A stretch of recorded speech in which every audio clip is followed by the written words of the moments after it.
Welcome to Growth TV. I'm Carolyn Vallejo. As we prepare to unveil our 2024 Business Development Professionals to Watch list, we're checking back in with one of last year's award winners. Holland Reynolds, Vice President of Business Development at HGGC, joins us to talk about how thematic investing changed her business development approach and why non-transactional relationships matter. Holland, welcome to Growth TV. Thanks so much for having me. Holland, it's been a year since you first appeared on our Business Development Professionals to Watch list. So how has the business development world evolved since then? Yeah, absolutely. So I think it's really evolved in two ways. The first is that we're increasingly seeing the importance of needing to establish relationships early on with sellers in their journey, given how competitive processes are. So, for example, we just closed a platform investment in a business called Rimkus, which is a forensic engineering firm.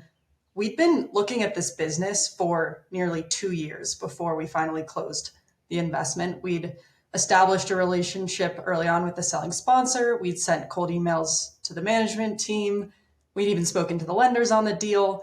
And then, finally, when this came to process, we were able to get in and win the deal based on merits other than price. And so I think this is really a reflection of the time and effort needed to be the preferred party these days based on how competitive processes are. The second way that things have evolved is technology. So my team in particular at HGGC and business development and others have been spending a lot of time cleaning up our data.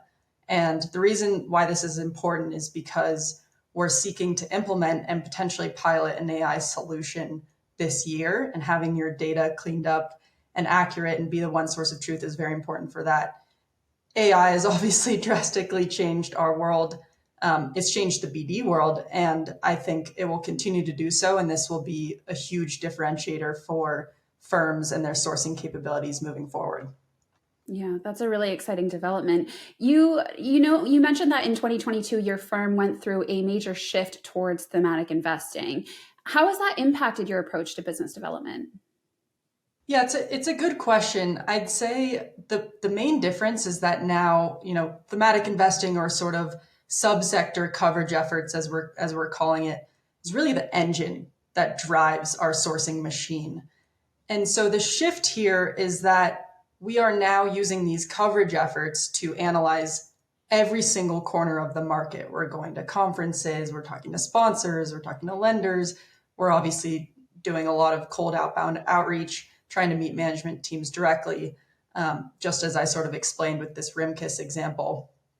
And so we're doing a lot more of that. But what's interesting is that I think this pairs very well with our partnership investing strategy. And at HGGC, that's always been what's led us to win the deals that we've won. But I think doing this sector coverage work in particular spaces, it allows us to get smarter faster and then establish those partnership relationships. We've also reorganized our team internally to be better aligned with banks, and these coverage efforts have allowed us to do that and to really map the landscape and our relationships. So short answer here is that we've seen a huge increase in high quality deal flow from our sector coverage efforts. We've closed 2 deals since we began this 2 years ago, and our conversion actually of these deals, of sort of our coverage effort deals, is much higher than typical bank processes because we're meeting them earlier. And business development is, of course, all about relationships, but many of them focus on what the relationship can do for them. So what can business development professionals gain from instead focusing on how they could potentially assist others? Mm-hmm.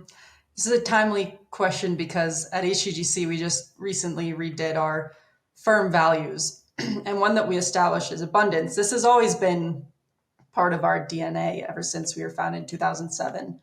What we established is that abundance is essentially success when everyone wins, right?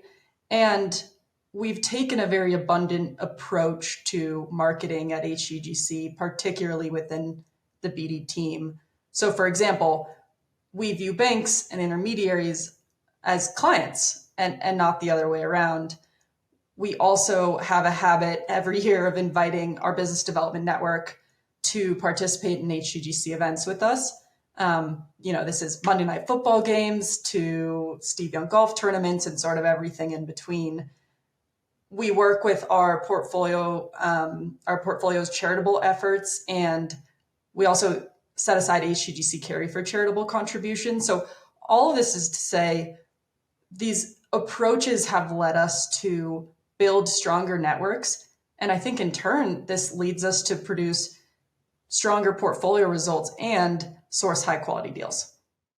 Holland, thank you so much for sharing your insights. It's been such a pleasure to catch up with you and learn about what the last year has been like for you and for the business development world. Thanks so much. And for all of our viewers, we'll be announcing the 2024 BD Pros to Watch list in only a few short weeks, so stay tuned.